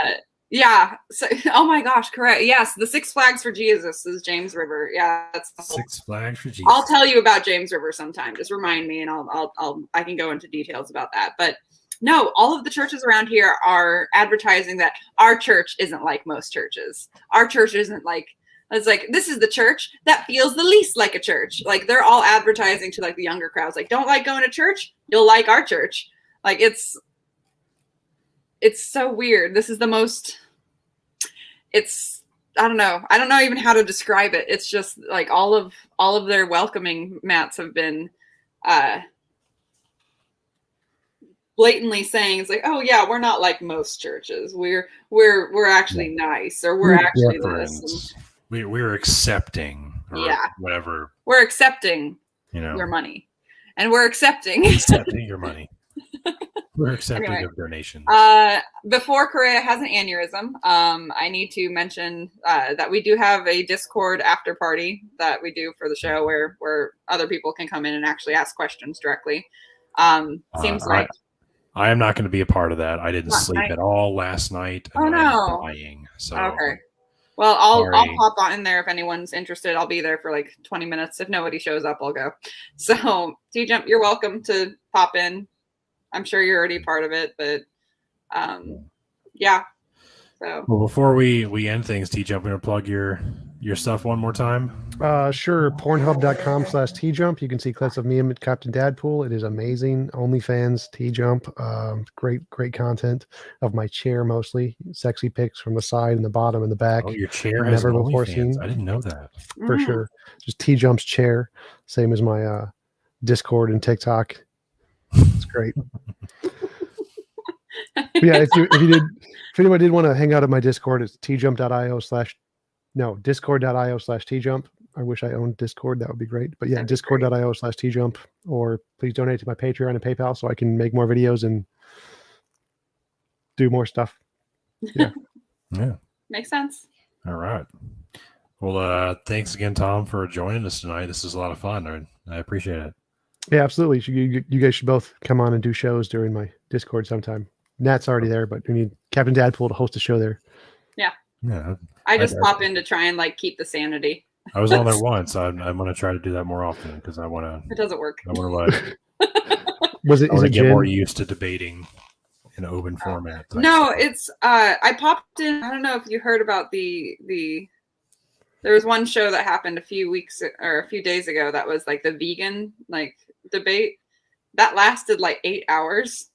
It just kept going, and near the very end, I popped in there, and everybody was like in agreement at the point that they were just like, "Yeah, no, it's morally better to be vegan." And I popped in there. I'm like, "I'm sorry, guys, I had to go get ice cream." What were we saying?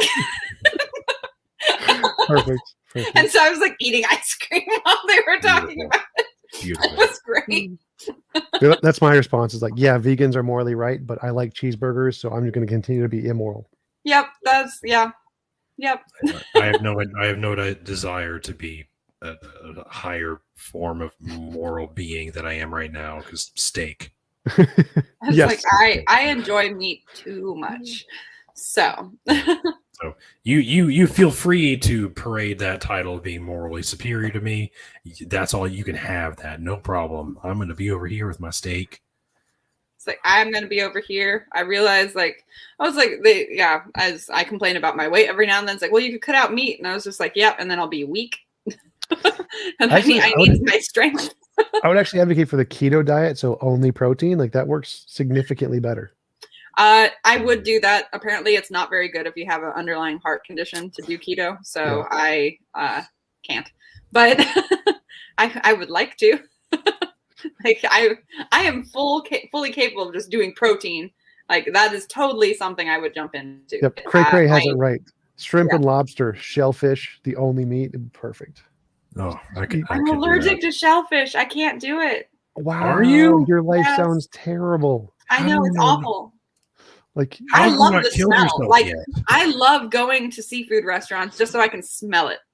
yeah, I think it would be worth it to have the $400 EpiPen and just like eat all crab and lobster just so you would just experience hold it. it. For legal reasons, I haven't done that. Okay, that makes sense. Yeah. So for legal reasons, I haven't done that. But after I didn't do it, I realized how much I'm missing. And now I'm just very sad. So All right. Well, we're going to wrap things up. Thanks again, Tom, for joining us. Thanks for everyone in the comments who kept us entertained and kept asking questions. And stay tuned for more of our unprofessional professionalism. I even fucked that up. See, difficult technicalities. Yeah, I don't know what I'm doing. You'd have more of this discussing with philosophers. Yeah, the discussing. Yep. I'm just gonna own it at this point. I'm gonna fuck things up on purpose now. I love it. Tjump, are you gonna jump into Discord for a hot minute or no? Probably not. I probably need to go to bed because I have stuff in the morning I have to do. That's fine. Sounds good. Well, then after party's just me, guys. So no one will show up. It's fine. All right. See you guys. Bye. See you later.